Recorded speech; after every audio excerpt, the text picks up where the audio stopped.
Joe,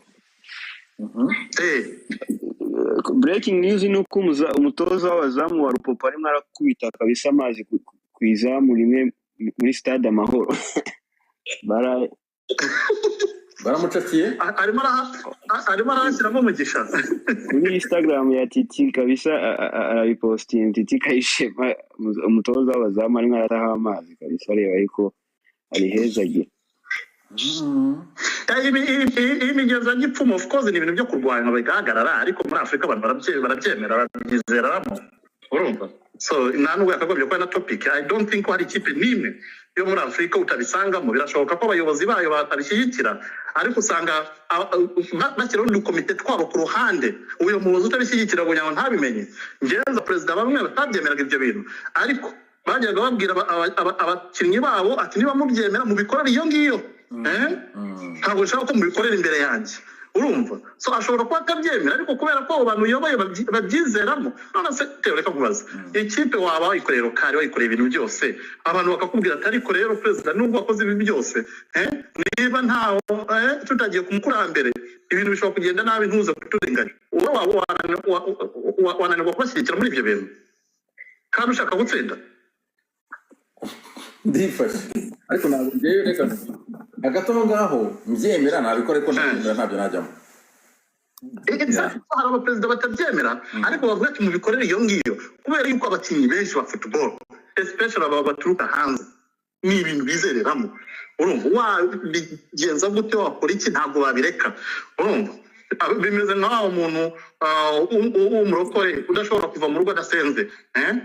Hari abantu bakuriye muri ibyo bintu by'imyijima, keretse niba udashaka abakinnyi beza ubwo uzamwirukana. uko Rutama bivuga nibyo kabisa. Niyo mpamvu akenshi usanga ari ibintu ahantu ikirere umuntu yakuriyemo, mbese uko yabayeho, so bikagera no ku myumvire.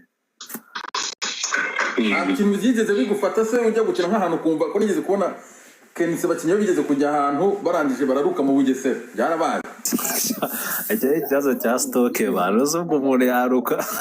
Kenise bivuze bararutse bamererwa nabi byandanje, ariko ibizi niba nawe arabikonfirima, ibyo konfirima ngo muzamubaza babwire neza, ariko hagati aho ngaho nta hantu wigeze kugenda ukumva bana imbaraga ziri kugukurura n'amaguru ntari kugenda.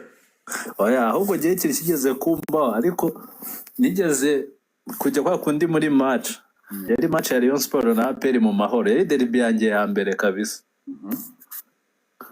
Kwa kundi ujya muri warm up, ariko natekereje ko wenda ari iyo pressure kwera ukuntu stade yabaga imeze, huzuye umurindi, urabizi umurindi muri 18 ukuntu wabaga umeze. Reba ninje muri warm up nkajya numva mfite ibiro nka 200. ariko ibyo bintu baza bibaho. Nanjye bigeze kumvirikira abakinnyi banjye Sunrise igiye guhura na Rayon Sport Nyagatare.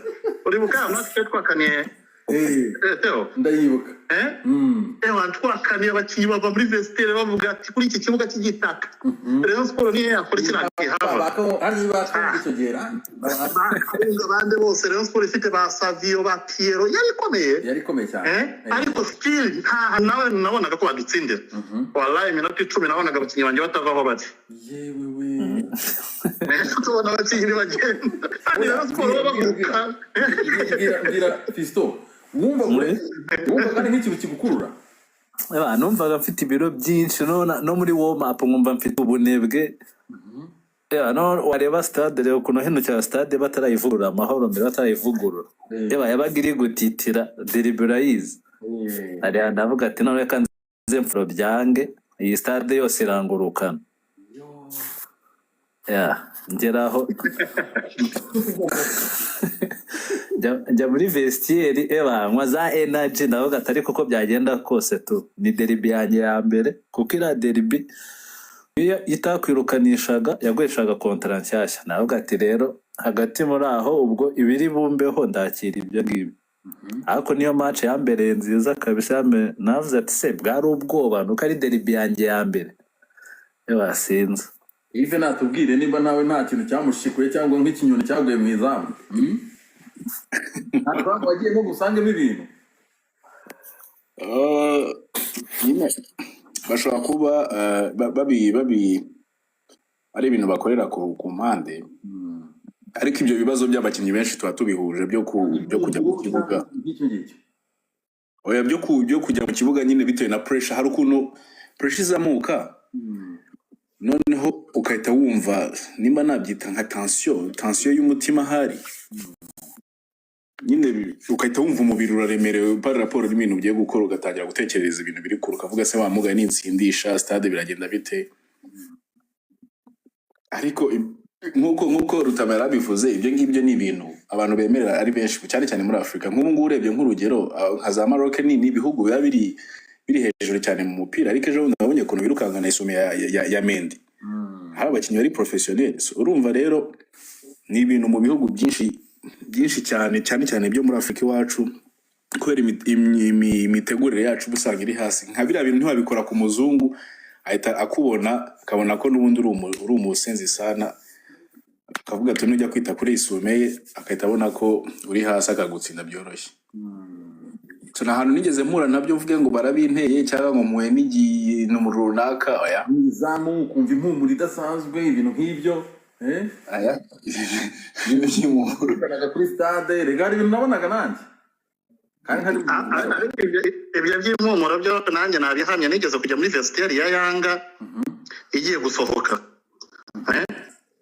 nanjye ngiye kogeza match, ngiye gushaka line up nabari baduhaye line up, nshengerayo kugira ngo bampe line up. I think that's the five biriya bikomande gusa bateye, ariko nasose meze nk'umuntu wasinze ukuntu. Ariko ninje muri vestiaire ariko ndumva meze nk'urwaye. zira pomade bazita cyane niwe nabe pomade kimenye ntago yibuka tujya gukina muri Zambia Champions League muri abe ujya muri vestiaire muri Zambia babateye ibintu banabikoresha nka mind game, ugasanga bazanye nk'impumuro bino bihugu byo mu West Africa bo babikora nk'umuco wabo. Iyo baje nk'ibyo Rutamara yaravuze, nk'iyo abakinnyi baje gukora nka controle nko kuza rwose ubona nko ku maboko yiwe yambayeho nk'utuntu tw'uduhembe, yambayeho ibintu nyine utarusanzwe uzi. Nko muri Mali njye nabibonye umukinnyi barabyambara, bo baba babyambaye bakambara ikintu kimeze bino bintu abakobwa bambara by'amashanga, umugabo ukabona aracyambaye nta n'ikintu bimutwaye rwose. Ariko iwacu ntabwo nigeze mbibona. Ariko hari umuhungu wanjye yigeze kumbwira ko bikora, inshuti wanjye sinzi ahari, Sarita Kambare. Janti buriya naramukundaga cyane. Janti ni umuntu uvugisha ukuri. Janti niwe nigeze kubaza ni ariko Janti uburozi burakora koko? Kaniambia dawa inafanya. Dawa yanose bigenda bite dawa ikora gute? Oya yambwiye ijambo rimwe, yarambwiye ati umupfumu aragukorera ubundi yarangiza akakubwira ati wowe biri para yose ubonye ushote mizamu. Ati ntabwo ushobora gushota na eshatu enye hataravamo igitego. Ariko urundi ruhande ndatekereza udashose mu izamu ubundi igitego cyaturuka he? Si hose bari abantu nyine bicira abantu mu mitwe. Utamara niho bicira umuntu, ugasanga umuntu ari muri centre aho gupasa arashose, umva yasizemo igitego ngo yitere ndayiyobora. Kandi cyangwa akavuga ati inshuro zose nashotaga mu izamu ntabwo amashoti atatu haburagamo igitego. Ugasanga yishe tactique ya koca yarayatekereza, ari muri centre afashe barashose. Ahubwo se Fiston na n'ubu ngubu uko baramubwira ngo anyure kuri winga, nanyuze akavuga ati wapi kugira ngo kujya kuri point. ahubwo se Fiston abari kubitoreza ya mwarimu nawe nko mu senior players, iyo wisangaga muri condition yo kumutoza ari bugusaba wenda kugira utuntu uraza kuba wakwambara cyangwa se utuntu uraza kuba ufite, witwara gute muri iyo situation? Nakubwiye ko atabikoresha. Muvandi urumva njyewe ibyo bintu bitewe n'ukuntu ahantu narakuriye nyine wenda sometimes ari ubwo nagize amahirwe, niba nabyita nk'amahirwe. Ahantu hose najyaga bari baza aha, mbese imikurire yanjye abantu benshi akenshi bari bayizi. Rero buriya akenshi banza bajya no kubiha n'umuntu bazi ukuntu yakuze, uko njye sorry kubivuga umubyeyi wanjye ntabitwa ari umusirikare urumva sometimes hari ubwo byamberaga nk'ikintu kinkinge nawe hajya umuntu unzi imbere ngambwirire nk'ibyo bintu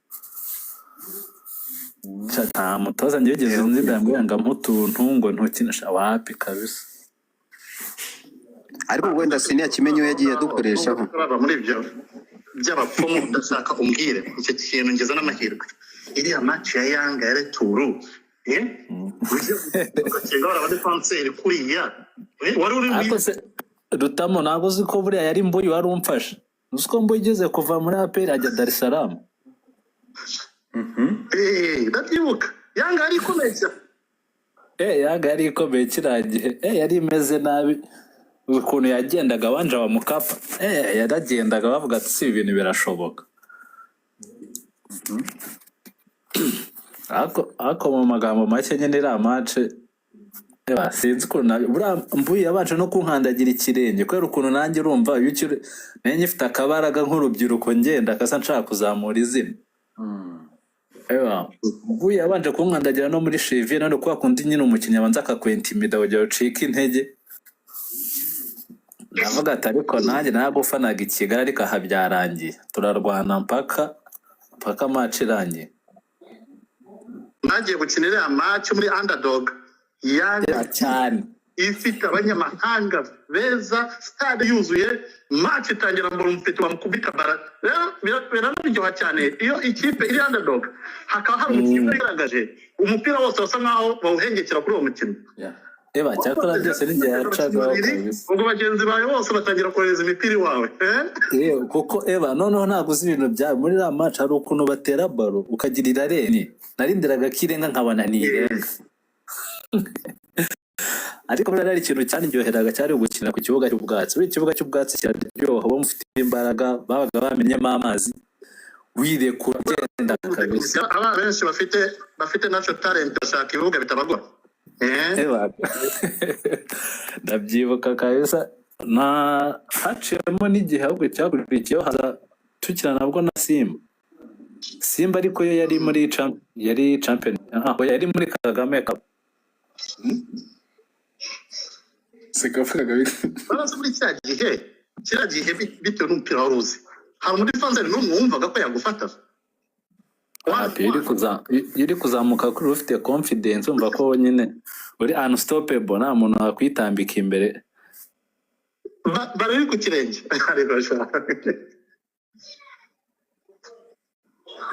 ariko Theo nongera muri blague wigeze ubona Fiston neza Fiston namubonye yagendaga bari ku kirenge ayikurura zira stile za Neymar uza naba gucenga agenda agira iki abe yikurura ubona nta mbaraga umupeta ugerageza kubishyira muri kigero uyu nguyu wa polisi uyu bamwita nde Rage baba peta baba bagenda bari ku kirenge noneho we yabaga afite speed shaka kabisa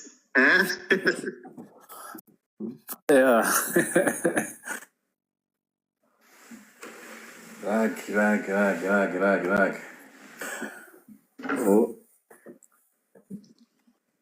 Ndi kureba hano abantu babaza ibibazo mubaza ibibazo bikeyi ubundi nanjye mbasezere mbacike kandi wanakoze by the way urumva ibintu byiza numvaga ibiganiro bya YouTube byinshi biri recorded ukumva ni iby'abagore ni iby'indaya ni iby'abapasteri ni ariko umupira wacu wari warahura imirengero aho dushobora kuza natwe tukaganira icyo dushatse tuganirira ese abantu baza muri saa cyenda z'ikigaragara uwavuye mu mukinnyi w'umunyarwanda w'umusitari banzovu nibo basigaye bategeka ikibuga Rugimana sinaho yamanigani yanjye nigendere baguhe manigani bantu kitanga ashaka manigani ashaka point sita byawe account yanjye yarapfuye niyo mpamvu wumva banshyize kuri live ariko ndaza kubitunganya vuba ndaza kujyaho kabisa